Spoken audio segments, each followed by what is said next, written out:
Hey everybody, this is the Sliders Review, and since it's Women's History Month, I'm here today to talk to you about Deception, Episode 1, The Pilot. So, Deception was a primetime soap opera that came on NBC many years ago. I actually forgot what year this came out. It came out before, I believe, Arrow, because one of the actors who played Tommy Merlin was in this show. And after this show got canceled, he went on to Arrow. So whatever year Arrow came out, what was that, like 2012, 13, something like that, you know?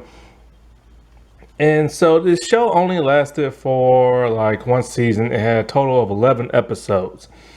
And I actually liked it. I thought it was pretty good. And it really bothered me when it got canceled. Because, you know, it was around that time I was starting to get back into TV. And I was starting to watch pretty much everything that was like coming out and everything. And this show and Crisis, which was also on NBC, was two shows I watched, and they both got canceled in the same year. So I was fuming mad and everything. Wait, maybe this show, I'm away from my computer, so I don't know what year this came out. For some reason in my mind, I'm thinking 2010, 2009 or something, but I'm not really sure. I'll figure it out when I get back on the computer, and I'll type it below. But yeah. So this show starred Meagan Good. Now I have very briefly talked about this show when I reviewed an unaired pilot that never got made of another show on ABC. I think it was called like Small Town Big Secret, something like that. Go check that out. And I talked about how the premise of that pilot was similar to the premise of this show.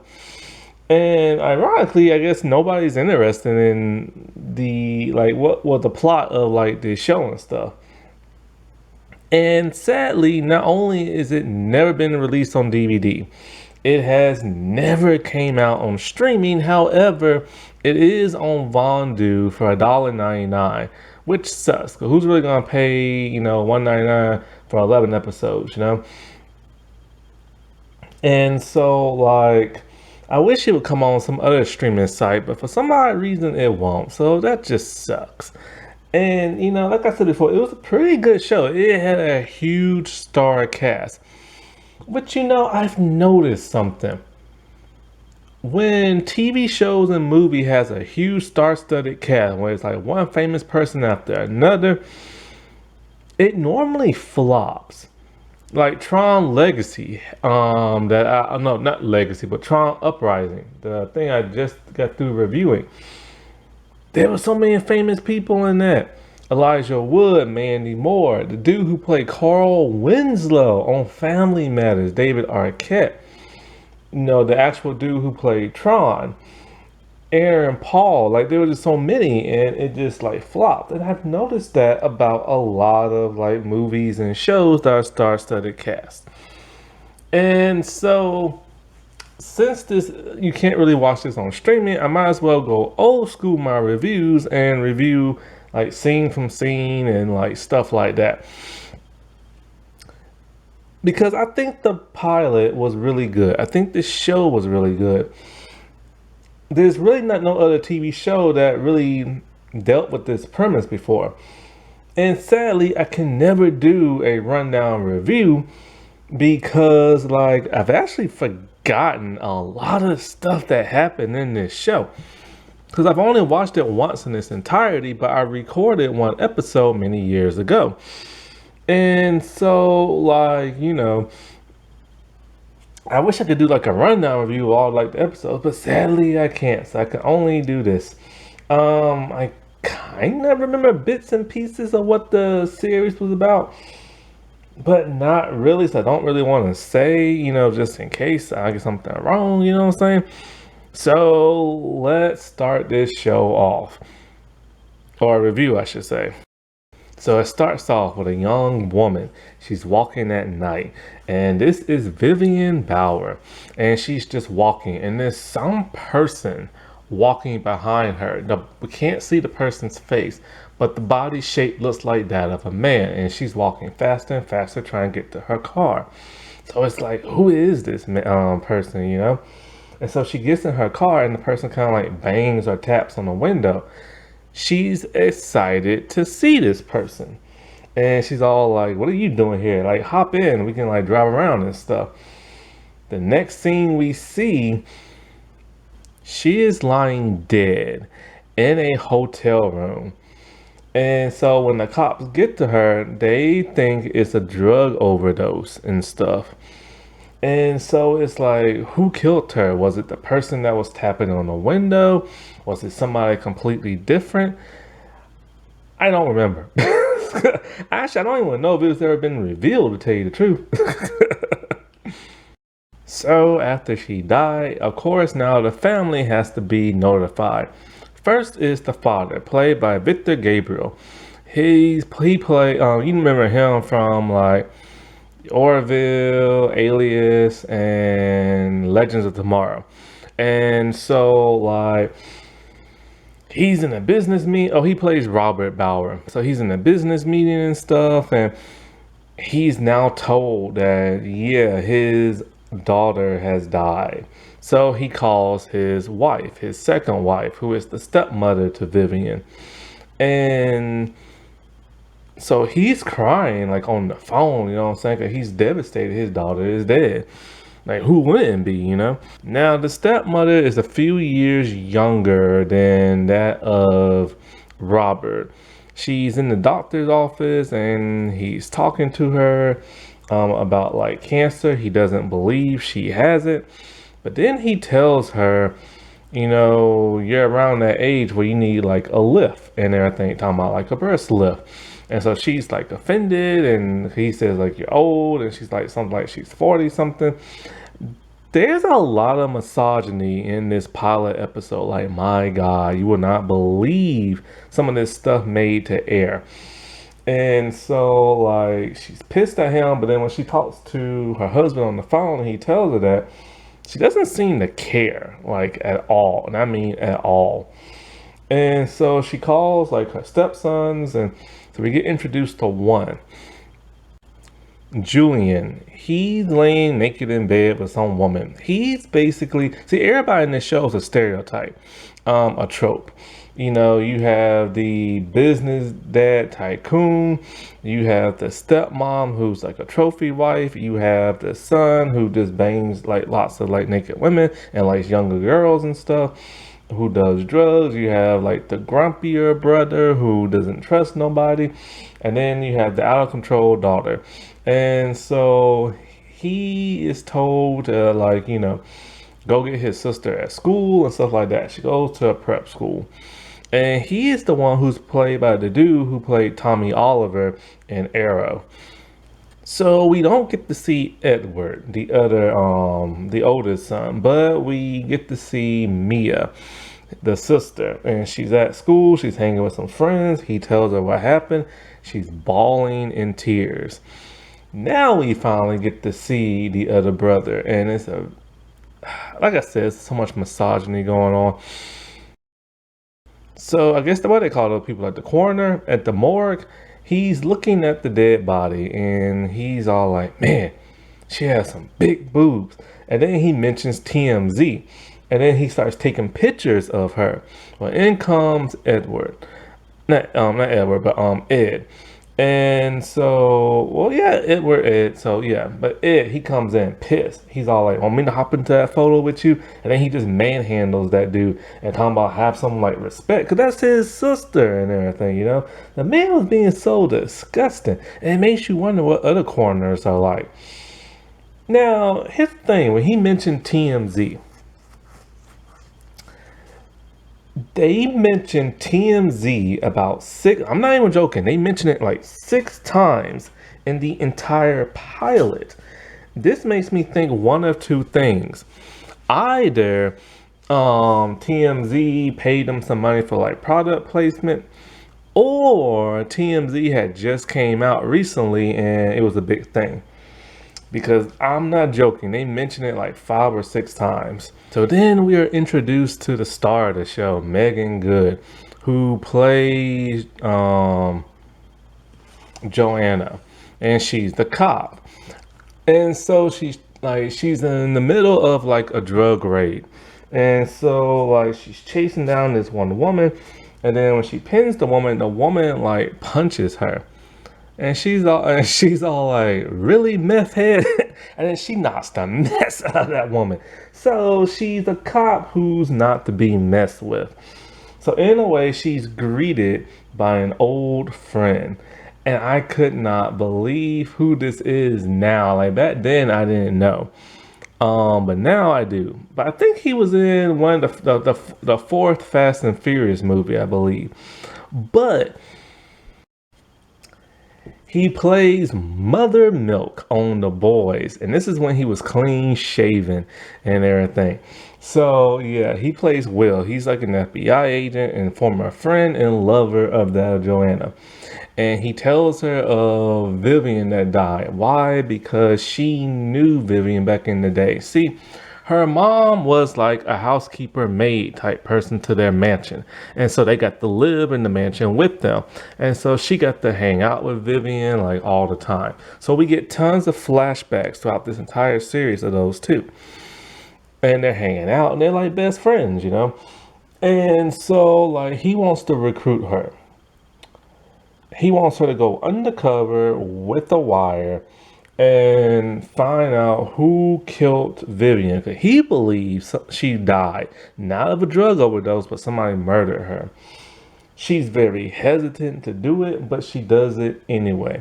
Now they go see the body and everything. And when they go look at the body, they notice there's some bruise marks on her cheek. And so the examiner person doesn't know where they came from, but she suspects it might be a ring. So she doesn't know how this is going to work because she's a cop. And of course, the family will figure that out. Well, they're going to wipe her cop history clean, right?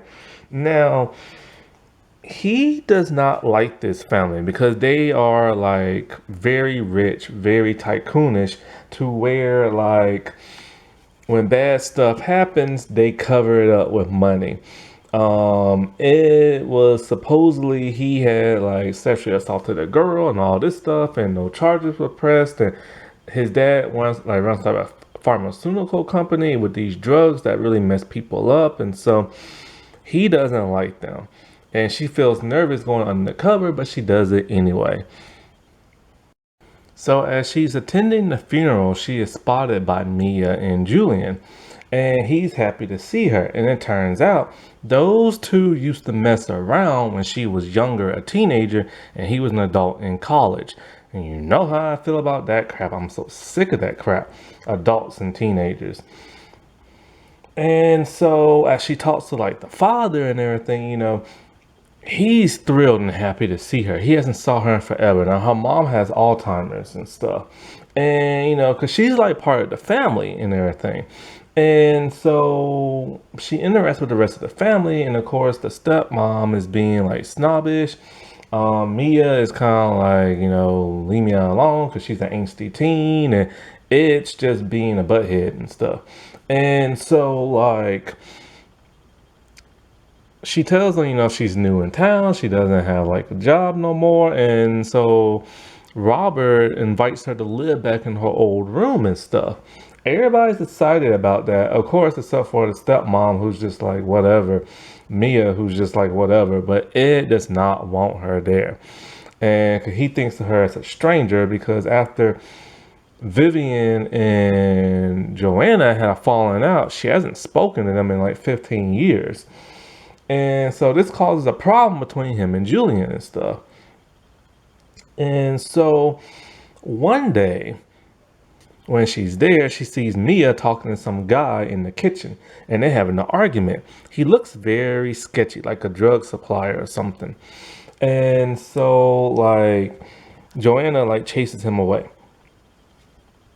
She tries to talk to like Mia, but Mia's just being so rude and is all like, if you tell anybody I talked to him, I'll lie and say you like stole around the house and stuff like that. So, anyways, while the family's always gone, that's when Joanna is snooping around the house and trying to figure stuff out. And she looks into Vivian's like medicine stand. And it's tons of like medication and there's birth control pill and stuff like that.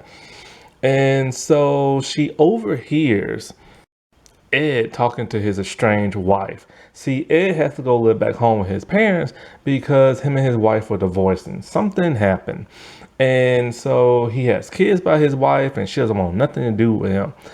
Well, it turns out that Ed was one of the last people to see Vivian before she died and had talked to her a day before and stuff, but he won't say what it was about. Now, as I keep going on, you can see that this pilot is going to rush a lot of stuff. So we get tons of flashbacks. And Joanna has a flashback of when Vivian used to hide like flash drives up in like the roof part of the house. So she goes there and she grabs it. And so like, as she's talking to Will via like cell phone and stuff, he wants to know why her and Vivian had a falling out. Turns out that one day Vivian was gonna run away from home and she was really sick and she kept throwing up. Joanna, well, she thought like Mia, well, not Mia, but what's her name? Vivian was overdosing on drugs. And because, she takes like a lot of drugs and stuff, right? And so Vivian was being rude to her and is all like, Jillian, he doesn't like you. He just likes you because you're young and he plays around with you until he gets like bored and then he goes to like some other girl. So this causes Joanna to run and tell her father.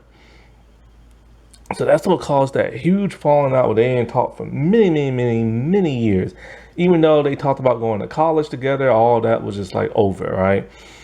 And so when she looks at like the flash drive, there's a sex tape on there of Vivian and some guy.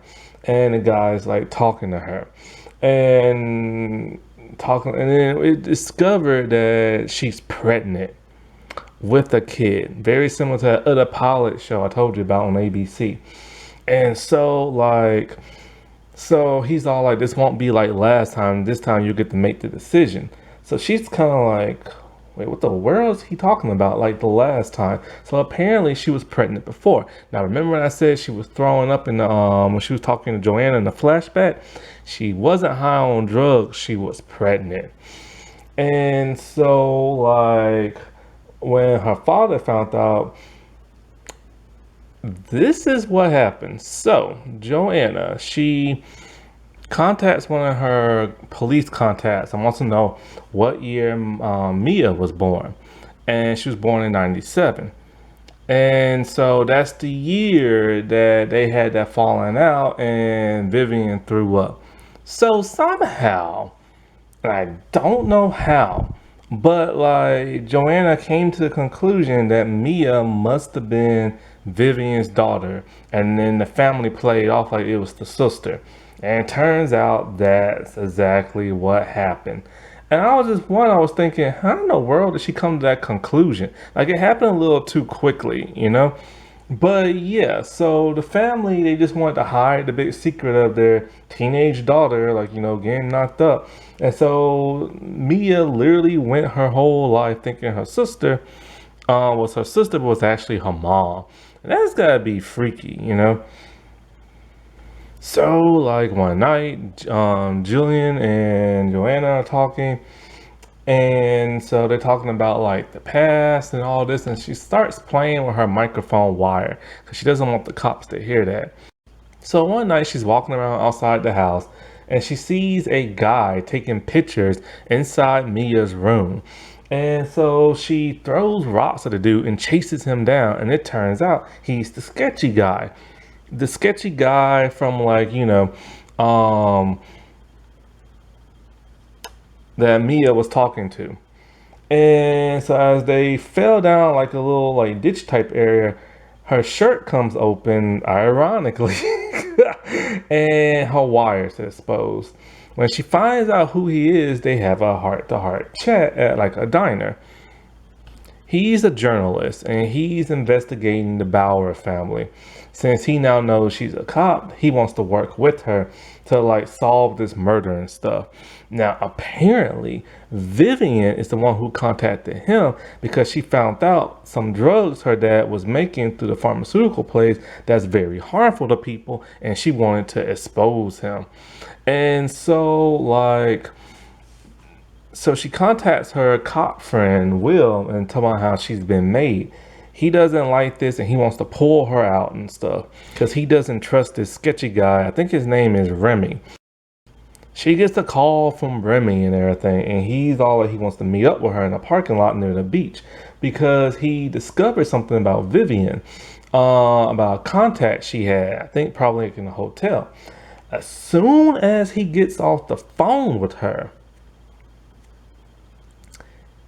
he is rammed from behind. He's in his car. He's rammed from behind by these two guys in a car. And they ram his car so bad he falls down like this little slope ditch type thing. So when Joanna goes to find him, she sees the wreckage of the car and he's dead. Actually, this is when she tells Will, and Will wants to take her out the house and everything, and then they clickety clap. My bad. I kind of rushed that. So yeah, because he's all like the only person that knows that she's a cop is him, and of course Remy.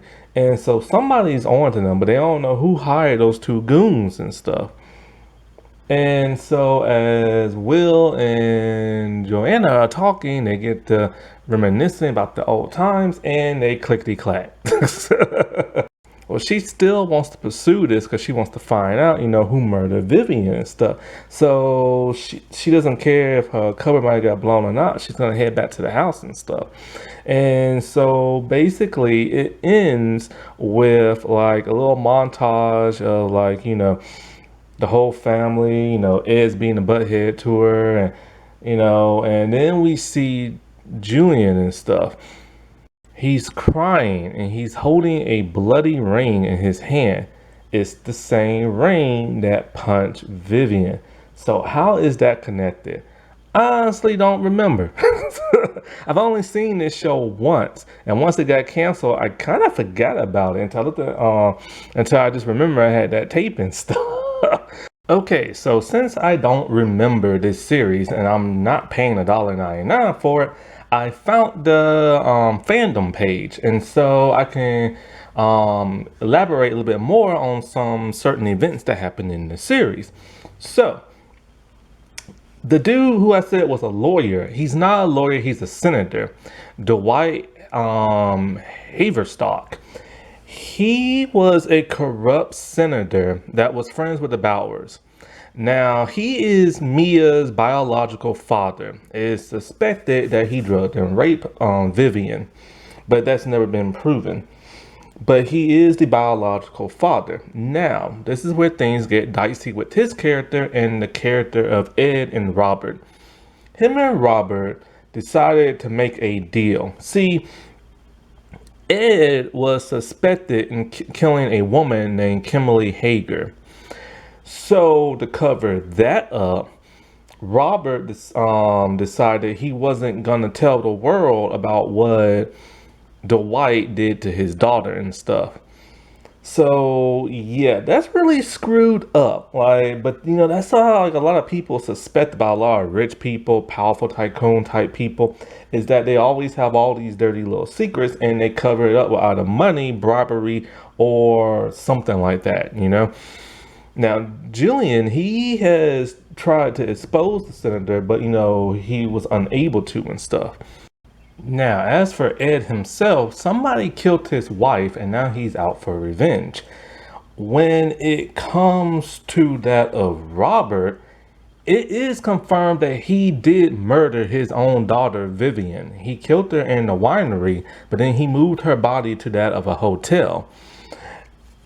I don't know why he killed his daughter. It may be because she tried to expose him for his drug pharmaceuticals type stuff. Also, Robert's first wife died in a supposed car accident and everything, and he had the senator cover it up. So he is an extremely ruthless businessman, and he murdered his own daughter. But like I said before, sadly, this did end on like, a cliffhanger and stuff. But I wanted to talk about this show because it's a really good show, and it's a shame it got canceled. And like the thing is like the pilot, so much stuff happened, so much information was given to us that the show had a problem breathing. It didn't let things breathe, it didn't let things linger and stuff. And you had to kind of like take it all in at once. And it's kind of like they should have gave us a couple of tidbits in the pilot, and then in the rest of the series they should have like explained more. Once we had time to digest that and let it breathe, it would have been a whole lot better. And I think if they would have done that, then I think they would have got a season 2. Happy Women's History Month, everybody. All right, I'll talk to you later. Bye.